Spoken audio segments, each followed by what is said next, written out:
Mhm. Rabbi Moore, the 11th of May, Parsha Hashavua with Rashi, Behar.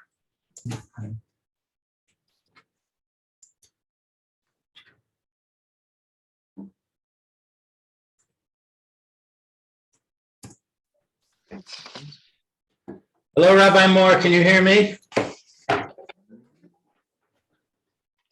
Rabbi Moore, can you hear me? Yes. Can you hear me? I can hear you. Good. Good. Very good. I haven't seen Mayor all day today.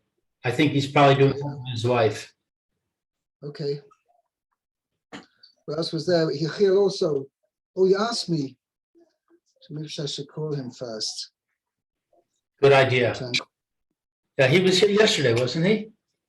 He was here yesterday, but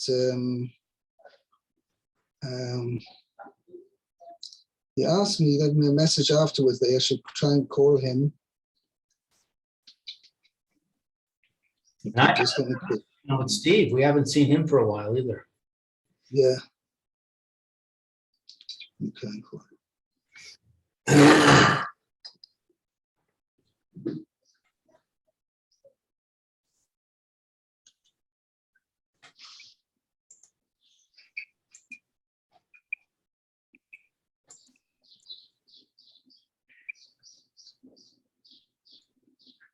Hello, it's Benjamin Moore speaking. Is Yechiel joining? Oy vey.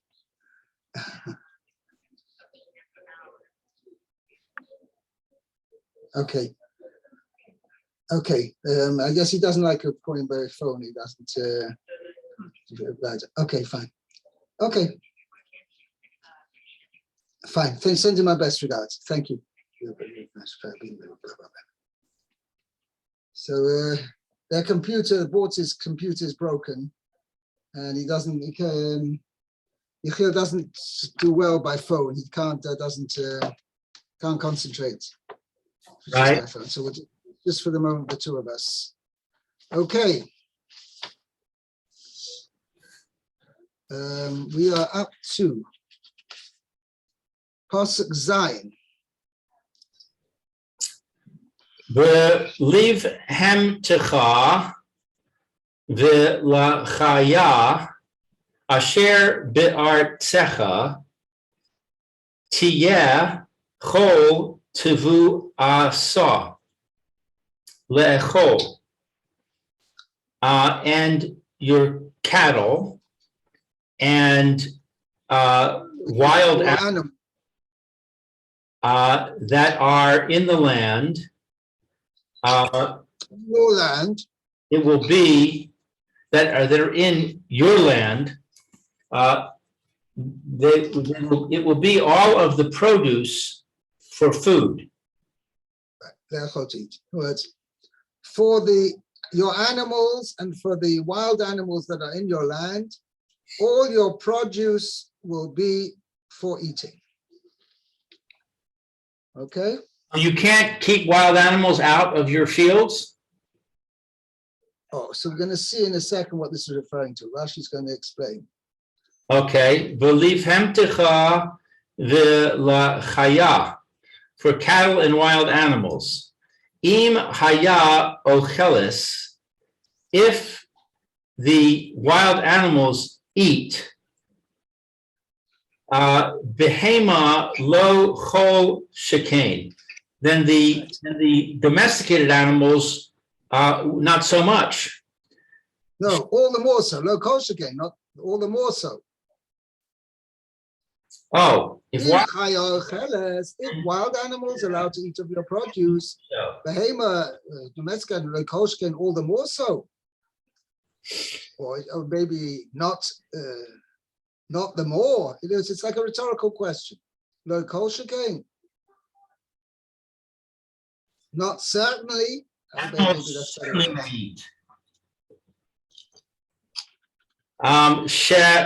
Shemizonoseha alecha, that their nourishment is upon you. You're responsible for making sure that they get For nourished. feeding them, right? You're responsible for taking care of the food. Right. So then what's the part?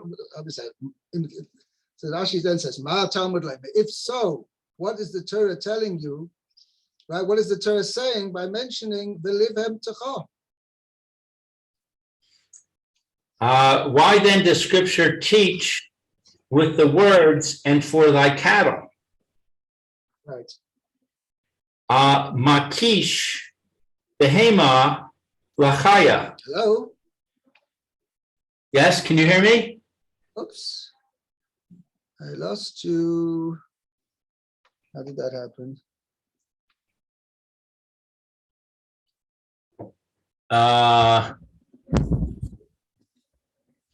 Is that any louder?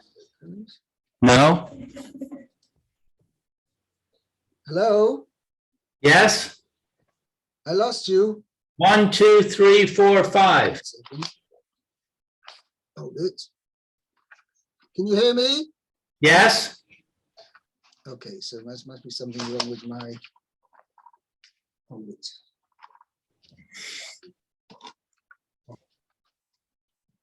Can you hear me now? Yes, I can hear you. Oh, good. There was a problem with my connection of my speaker. Okay. So I was saying, it compares the animal to the wild. It compares the domesticated animal to the wild animal. Kol zaman shechaya ocheles min hasadeh. So long as the wild animal eats from the field. Means from what's in the field. What? From what is in the field. Right. Ha'achel liv hemtecha. You can feed your cattle. Min habayis. From what is in the house. Means what you have for him, what you've gathered for the animal in your house. Okay, but, and this is the important point, kolo lachaya min hasadeh.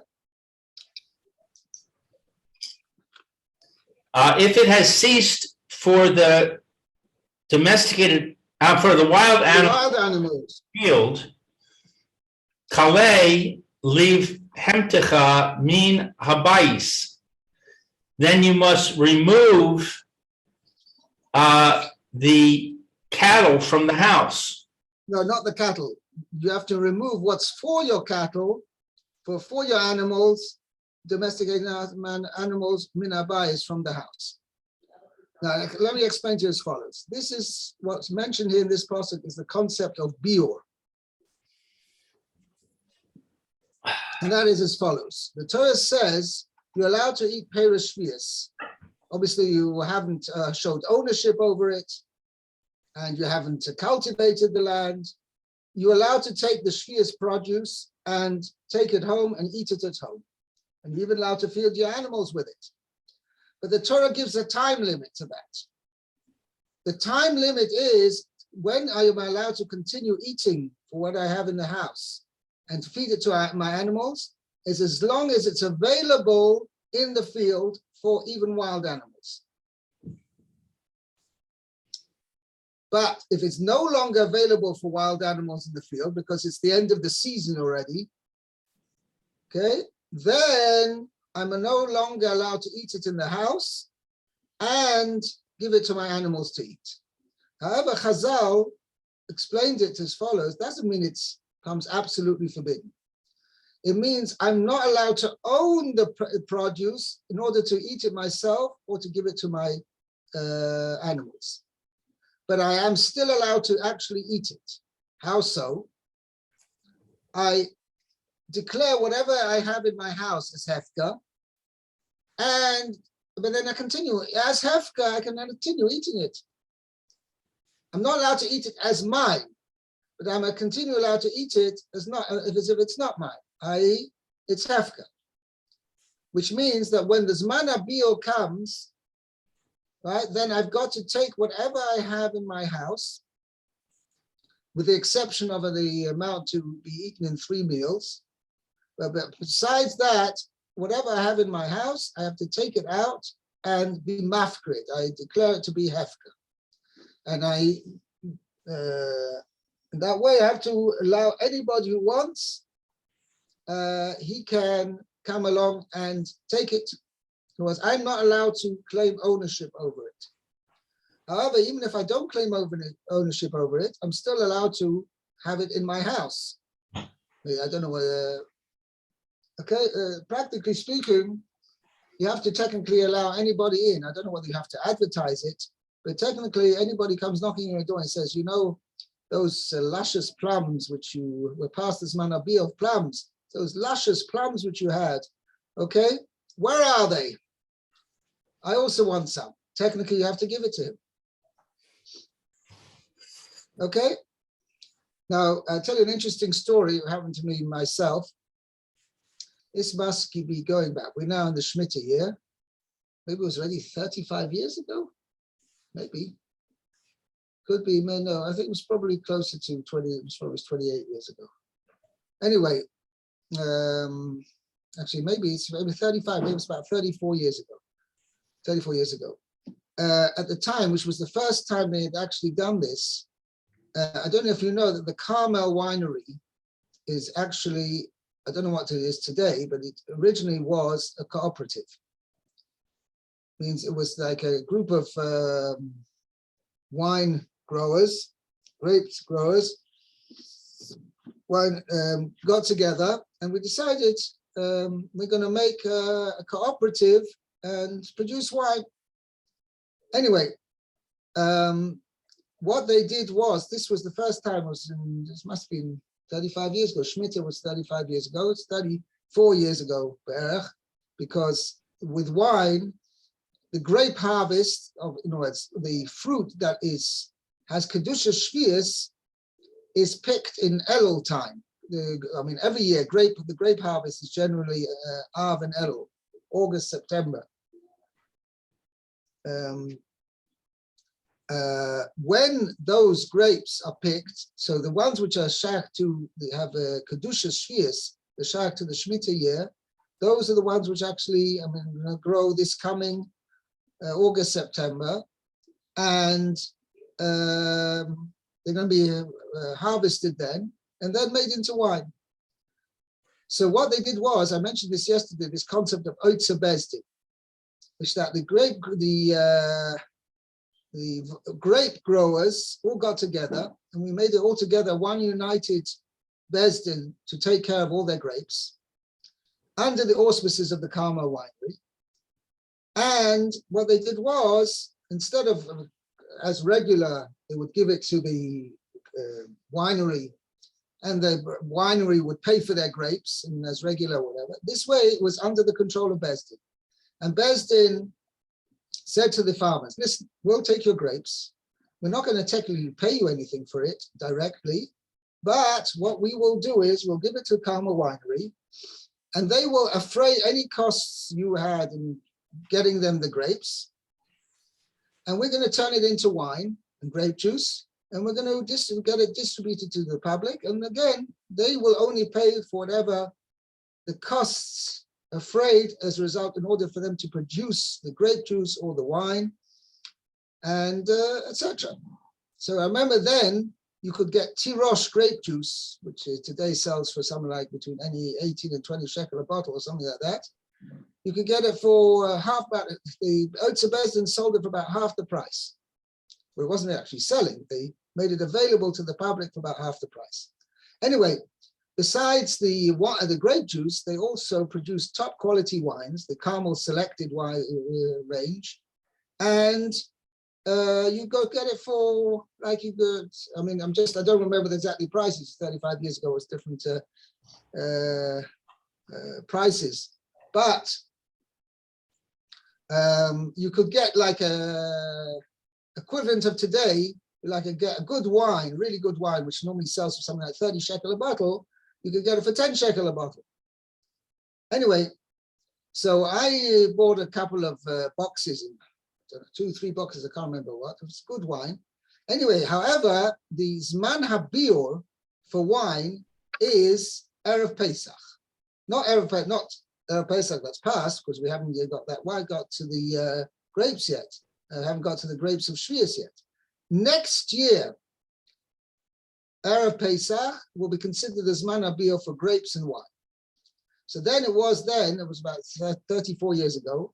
So all these things of grape juice, actually grape juice I didn't buy much, but wine, good wines. I had, I don't know how many, must have been about 4 or 5 boxes of the wines. And so Erev Pesach, I took it out to the street and declared in front of 3 people, this wine is all Hefka.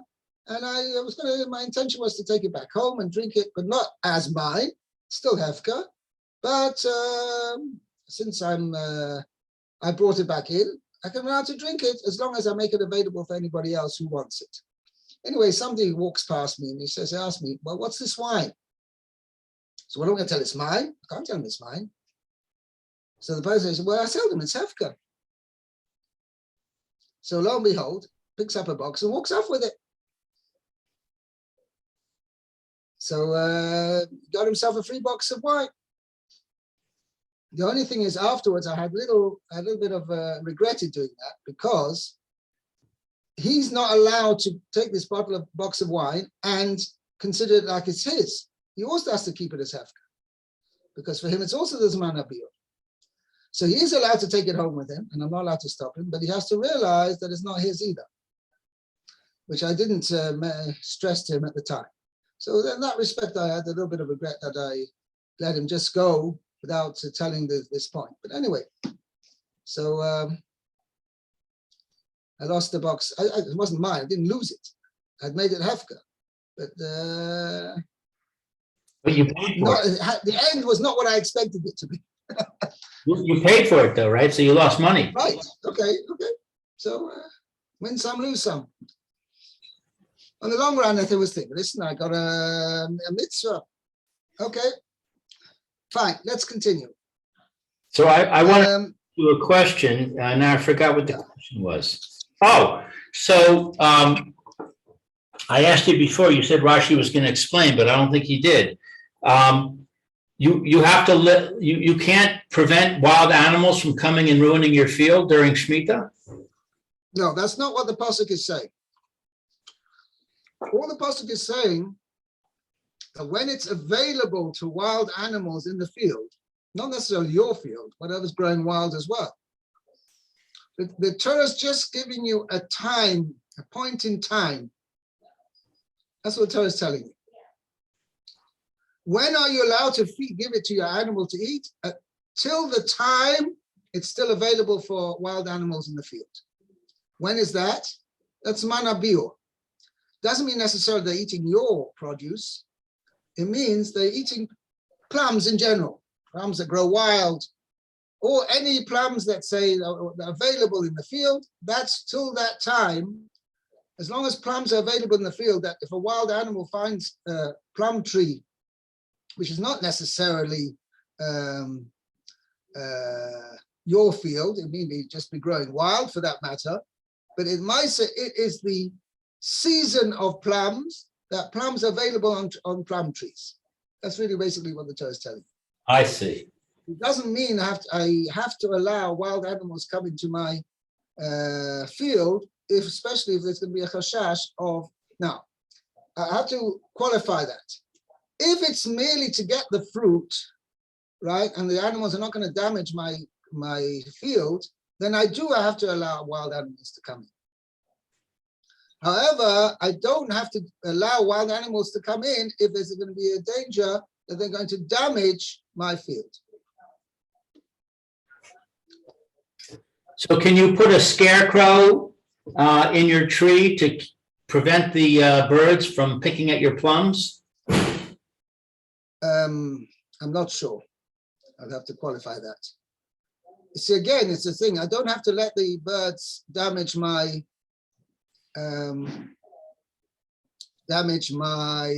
my trees.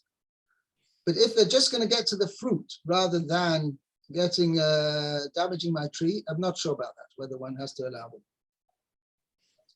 Talking about birds picking at things, had a very strange incident just a couple of weeks ago. Before Pesach, I arranged, it's only quite a few years, arranged a special Pesach sale. Anyway, they one of the things we sold was, there was no nut oil available, but there was almond oil. Anyway, I had a considerable amount left over, and I put it away. It was like an open machsan. It was behind a closed, locked gate, but it was like open. And most of the boxes were covered. But one box was left open. Anyway, I come back after Pesach, and I see a very strange thing. That the whole box, with the exception of one bottle, it was about 15 bottles in the box. Okay, all the bottles in the box, with the exception of one, had the tops, just the top had disappeared. And it seemed after the investigation like birds had pecked at the plastic and broken open all the bottles. They didn't drink very much from the oil, but the mice, they'd broken open all the bottles, the bottles by pecking at it. They must have smelled it. Could be. That could very well be. Very interesting. Obviously, the oil itself didn't really tempt them. Right, but Unless they couldn't get their beak inside to drink enough. they probably didn't realize that the oil tasted lousy. They just smelled it and thought, "Oh, that's Right. good." Could well be, yeah, could well be. Okay, let's continue. Yeah, Okay, let's Pasuk Ches. we had packages of soup that were double wrapped in plastic, sealed, and Right. and we had a mouse, and we were on the third floor. We had a mouse come in the window and rip open the packages of soup and eat the soup. They must It's have. like a powdered soup. It was a noodle soup with seasoning in there. Yeah, but Like a package. right, but it was completely sealed. They smelled it on 3 floors up. They smelled it through the packaging. Wow. It's amazing. I couldn't believe it. Maybe write to Osem about it. Yeah, right. Okay. Okay. Shmona. This Pasuk Ches. Safarta lecha sheva shibasos shanit. Shanim. Shawat? Shanim. Sheva Shabstos Shanim. Shanim. Oh, that's a mem. Shanim. Sheva Shanim. Sheva Pe'amim. V'hayu lecha yemei Sheva Shiba Sos Ha-Shanim Teisha V'Arba'im Shana. Okay, so, and you will count for yourself 7 Sabbaths of years. Sabbatical years. Right. 7 sabbatical years, 7 years, 7 times. And it will be for you the days of 7 Sabbath years, 49 years. Right. So these 7 sets of sabbatical years, which is 7 years, 7 times, they will total for you 49 years. Okay, Shabbat Sos Shan. Rashi is going to ask over here, Lachaya, I mean, is the Torah teaching us simple arithmetic here? Right. Sabbatical years. Shemitos Shanim. Years of Shemitah, rest. It says rest years. Right. Yachol Yaaseh Sheva Shanim Ritzufos Shemitah I might have thought that I must make 7 years of consecutively rest, consecutive Shemitah. Right. Yes, I can if I want, right? I didn't hear you. I can, not that I must necessarily. Because if I want, I have a choice. I can make, if I want, I can make 7 continuous or consecutive Shemitah years, and then make Yovel at the year after them. Yeah, I say Yovel and make the Yovel after them. Talmud Lomar, the Torah states, Sheva Shanim, Sheva Pa'amim, 7 times 7 years. Have Omer, I therefore must say, Kol Shemitah. In other words, i.e., Kol Shemitah Bismana. Each Shemitah in its time, meaning after, in other words, every Shemitah has to be at the end of a 7-year period. And thereby, if you have 7 Shemitah years, you're going to end up 7 sets of 7 years, which will end up being 49 years. As the Torah tells you, your 7th Shemitah is after 49 years. In other words, your 7 Shemitah years is going to total 49 years. How so? That each Shemitah year is a 7-year cycle. It still seems a much longer sentence than it needs to be, because it says in the end 49 years. Yeah. So this repetition of Sheva Shevatot Shanim Sheva Shanim Sheva Pamim. It could also mean, if I remember rightly, the Sifra, I mean, here the Teres Kohanim says that if I would have 7 years 7 times, that doesn't mean that every 7 years has to be consecutive or follow on directly after the previous one. Then I can have 7-year cycle, and then 10 years later, another 7-year cycle, and another 5 years later, another 7-year cycle. I see. It doesn't mean that it have to be consecutive one after the other. And the Torah tells you 49 years.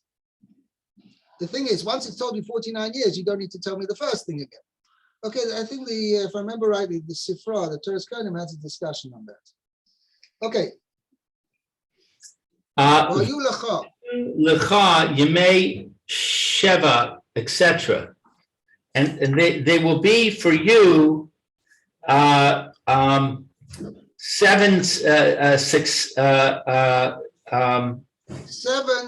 sabbatical years shall be for you a total of 49 years.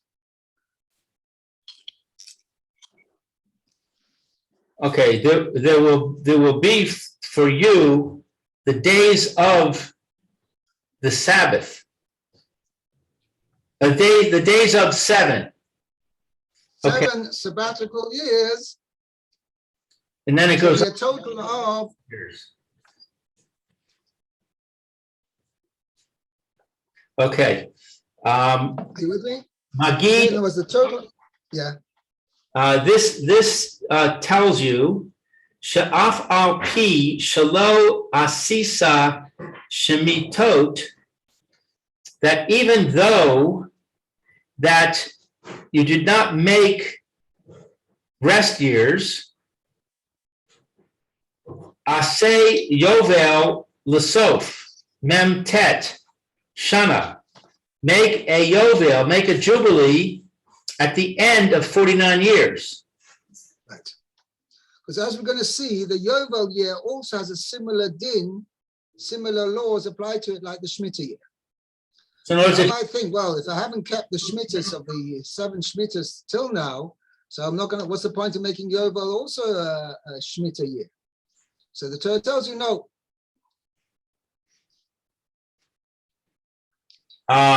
That even if you haven't kept the 7 Shemitah years, you still should make the 50th year the Jubilee year, keeping the laws of Shemitah, which are applicable then.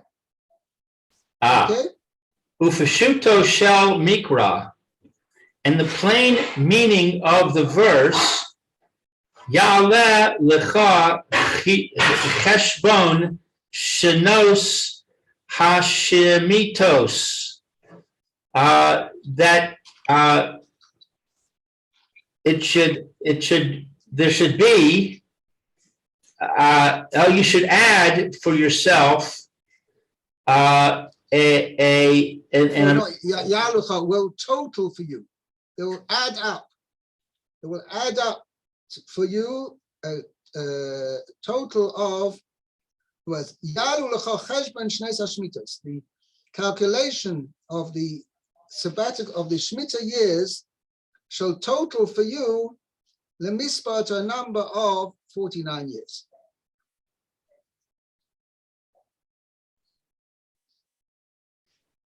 Right. Okay.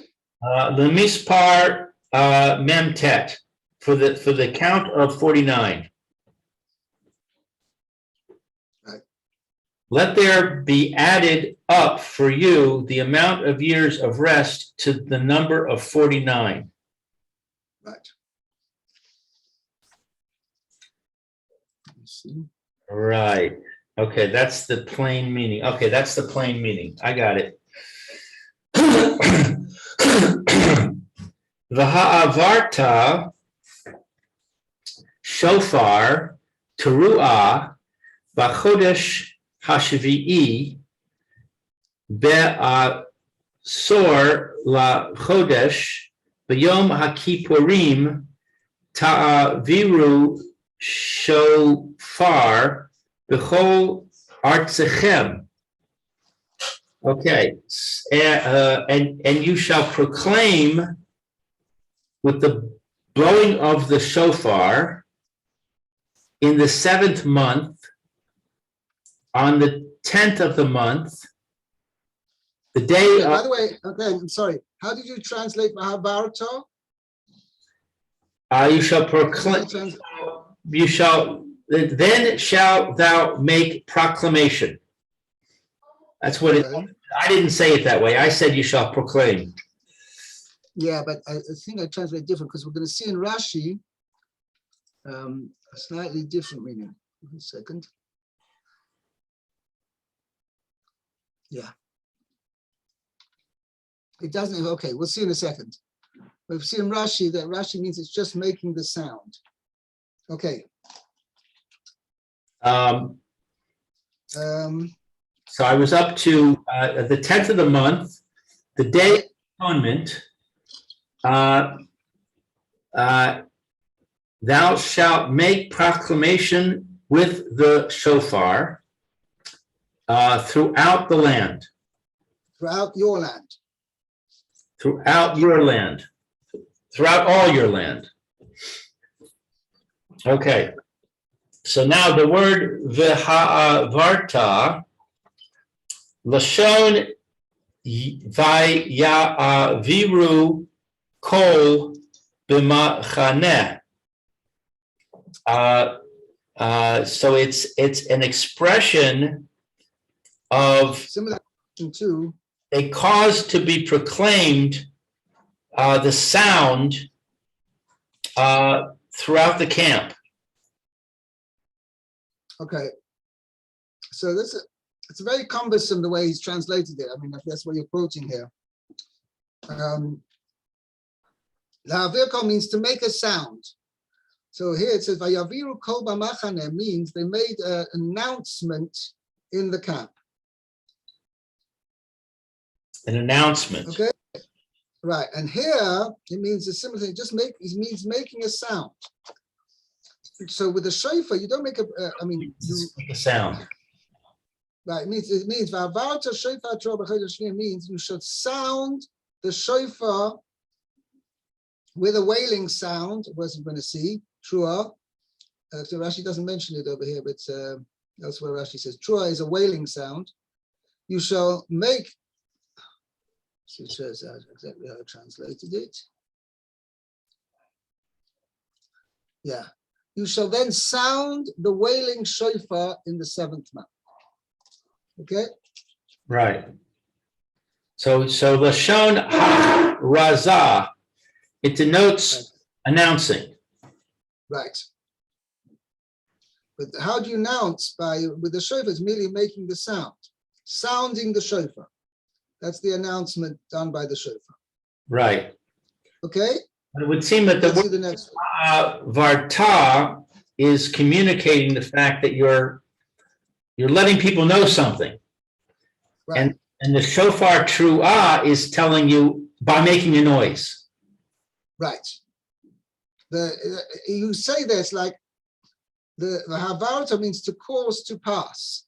Means you want the sound, or whatever it's the sound of the shofar is representing, you want that message to be passed around. Right. That's Okay? right. Avar is to pass. Right.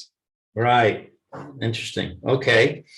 B'yom HaKippurim, the Day of Atonement. Mi mishma she Mashma.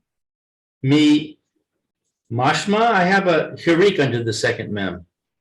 Oh yeah. Okay. Shne'amar B'yom HaKippurim. Let's see. By implication. So it's the word shema. It's the word to hear by implication. Right. By implication, it's stated the Day of Atonement. Right. No. So by the implication that it says, by the fact that the pasuk says B'yom HaKippurim. The implication. Eno Yodea Shehu Ba'asor Lachodesh. Don't I know that it's the 10th of the month? Since it's Yom Kippurim, why is it saying the 10th of the month? I can deduce that. Im Kain Lama Ne'amar Be'asor Lachodesh. Therefore, why does it say on the 10th of the month? Not necessarily therefore. If so, in Cain, if so, why does it say the 10th of the month? Right. Okay. Ella. Lomar lecha. Rather, or there. However, it says to you, Tekiah. To tell you. To inform Tekiah be'asor lachodesh, that you blow on the 10th of the month. No, 1 second. Tekiah asor lachodesh doicha Shabbos. Tekiah on the 10th of the month, that pushes aside Shabbos. Right. The ain Tekias Rosh Hashanah. The blowing of the shofar on Rosh Hashanah does not docha supersede Shabbos v'chol artzechem in all of your land. Ella beves din bilvad, except in the court alone. Right. Okay, we got to go. I got my son is on the phone. Okay, so we'll stop here. I want to make a point about this Rashi. We'll speak about it again tomorrow. Okay. Okay. Have a good day. Thank you so much. You too. You well.